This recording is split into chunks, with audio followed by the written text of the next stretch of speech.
We're here with the filmmakers and the stars of Lovelace, which is premiering tonight. You guys ready? It's the Eccles, the biggest venue here, right? Yeah, we ready? ready? I think we're ready. You ready? Sure. So tell me about, I know that Linda Lovelace is a figure that a lot of filmmakers and writers have been interested in exploring in Hollywood for a while. Why did she appeal to you two? She came of age in a very interesting time when porn was just bursting into the mainstream for the first time, before the internet, before it was everywhere.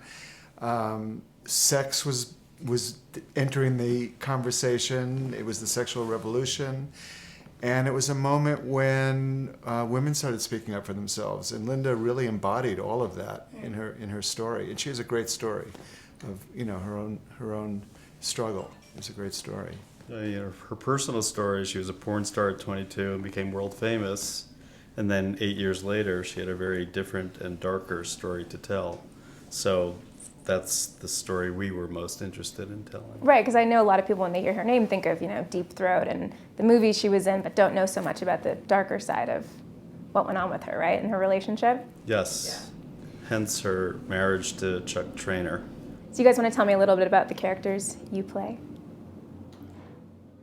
Well, I play Chuck Traynor, the guy who kind of discovered her and became her husband and docent into the world of porn.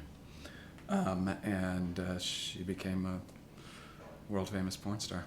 The most, it's the largest grossing independent film of all time. It was a massive movie. It was just like, it was the zeitgeist. It was Sammy Davis Jr. was watching the movie. Everyone was watching the movie. So I don't think Chuck really anticipated that quite was going to happen. And I think, from my point of view, a lot of the things that went wrong in their relationship stemmed from being a kind of backseat husband. And Amanda, taking this on, obviously I heard that you sort of said, I'm willing to try whatever, and the directors were game for that as well. Was it a nerve-wracking prospect? Yeah, it was. It definitely was my biggest challenge to date, but that's what I was looking for. And then when I read the script and these guys were attached, it seemed like an amazing package. I couldn't not do that, which is the hardest part was finding a Chuck. But once we had that, how many people did you have to go through before you got to me? Well, how many other Chucks there's still a few people that. You're our first choice. Oh yeah.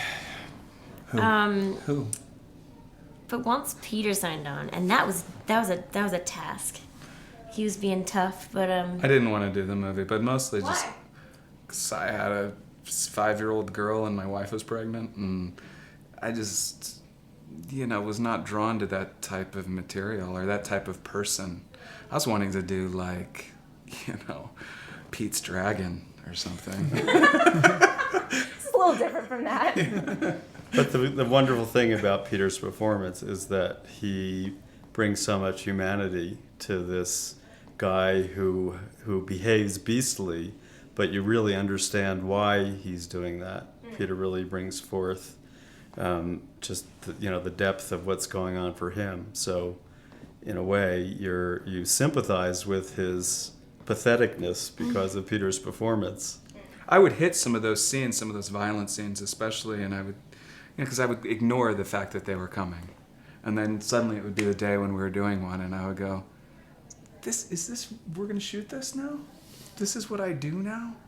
And so I would have to kind of force myself to jump into it. You can't sort of do a scene like that, and it was difficult because I did have a big part of me that was resisting, but maybe that resistance helped in terms of the characterization, And did you all become really familiar with Linda's work? Did you watch all of her movies? Did you try to emulate them at all? Oh God, we have a handful of scenes where I'm reenacting footage of her, and we watched it over and over again. It was playing on a loop in the makeup trailer, and these guys, you've been on this film for so long.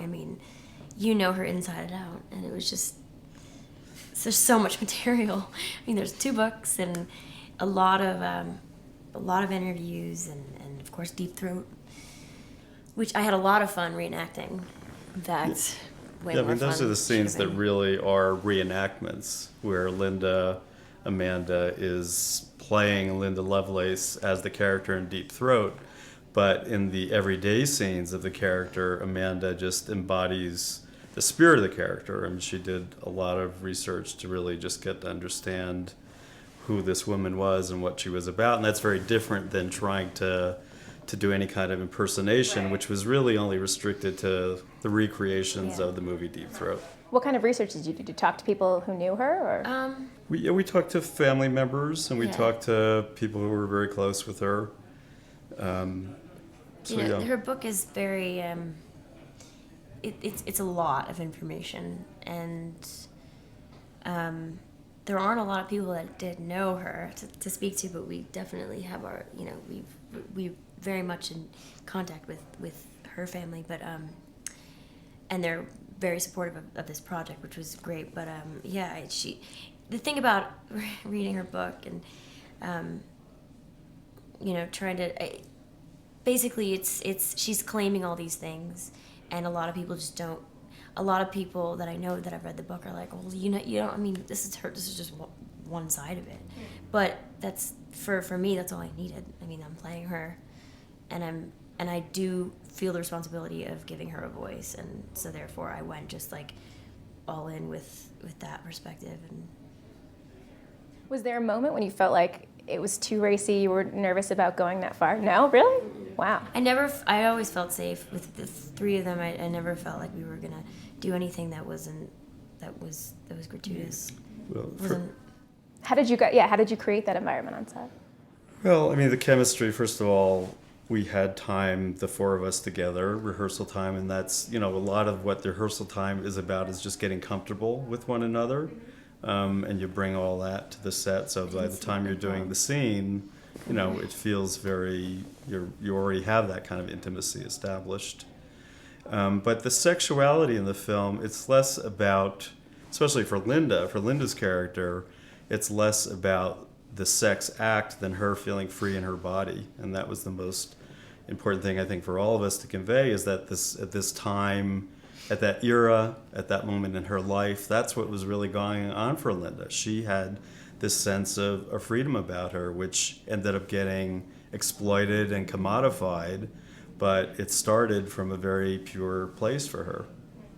Well, thank you guys for stopping by, and good luck with the premiere tonight. Thanks. Thank you.